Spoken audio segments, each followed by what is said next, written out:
Have you ever been betrayed by someone you trusted? Today I'll be sharing a story about deceit, betrayal, and taking revenge on someone who tries to hurt you.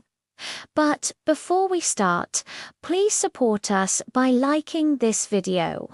This encourages the platform's algorithm to promote more of our content.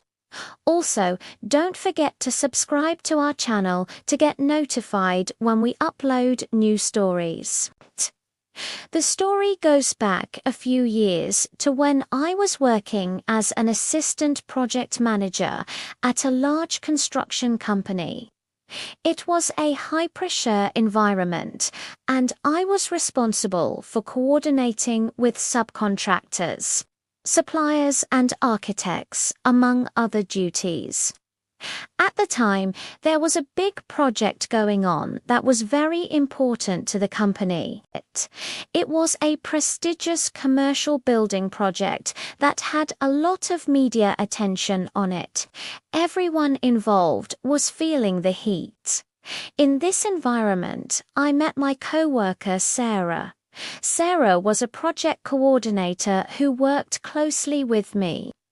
On paper, she was doing well, but I could sense that she was jealous of me and my position. Despite my attempts to be friendly with her, she was always cold and distant. Then, one day, disaster struck. A major disagreement broke out between the management and the architect over some changes in the plans. The architect threatened to pull out of the project, and we were scrambling to find a solution. I found myself caught in the middle. After days of non-stop phone calls, negotiations, and drafting up new documents, I finally managed to resolve the issue. Everyone was happy with the new compromise, and the project was back on track.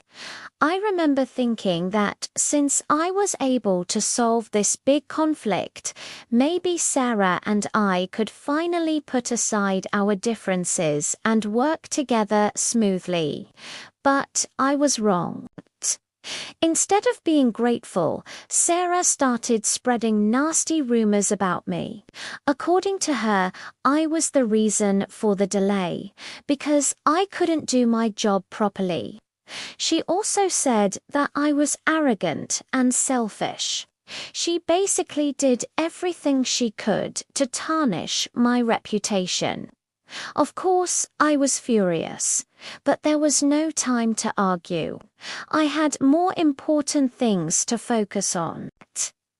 However, I knew I needed to take action because Sarah's boss, Mark, was also my boss. And if he heard these rumors, it could cost me my job. So I went straight to him. I explained everything to Mark, told him about the problems I'd faced with Sarah, and asked him to talk to her. To my surprise, he agreed. Mark talked to Sarah, and according to him, everything was fine. But the rumors didn't stop. I was devastated. Meanwhile, the project was coming to a close, and the pressure was mounting. One day, I received a call from the CEO of the company.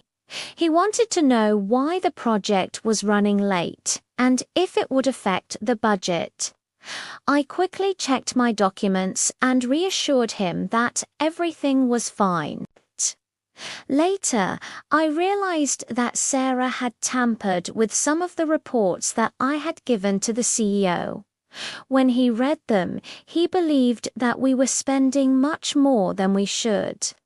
To make matters worse, she used some of the old documents from the conflict with the architect to accuse me of causing delays. Now, I was shocked.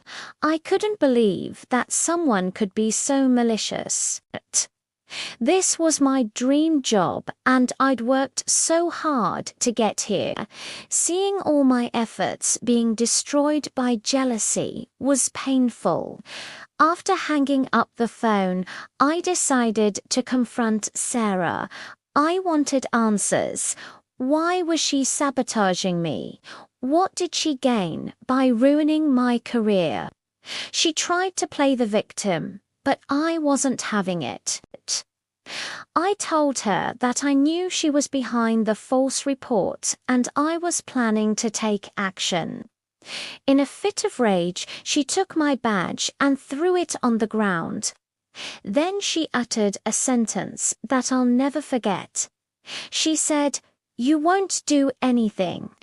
You're too afraid to fight back." Those words ignited a fire inside of me. That's when I decided to stand up for myself and fight back. I went to the CEO and handed him a USB drive that contained all the evidence I had against Sarah. It included copies of the altered reports, transcripts of conversations with witnesses, and an outline of how her actions were affecting the project. When the CEO read the information, his face turned pale. He immediately fired Sarah without giving her any explanation. Later, he apologized to me for not believing me sooner and commended me for handling the situation with such maturity. My reputation was saved and the project continued on without any major setbacks. As for Sarah, I saw her a few weeks later at a local coffee shop. She was working at a different company, but she was miserable, and I could tell she was still spreading rumors about me. And that's why it's important to choose your co-workers wisely.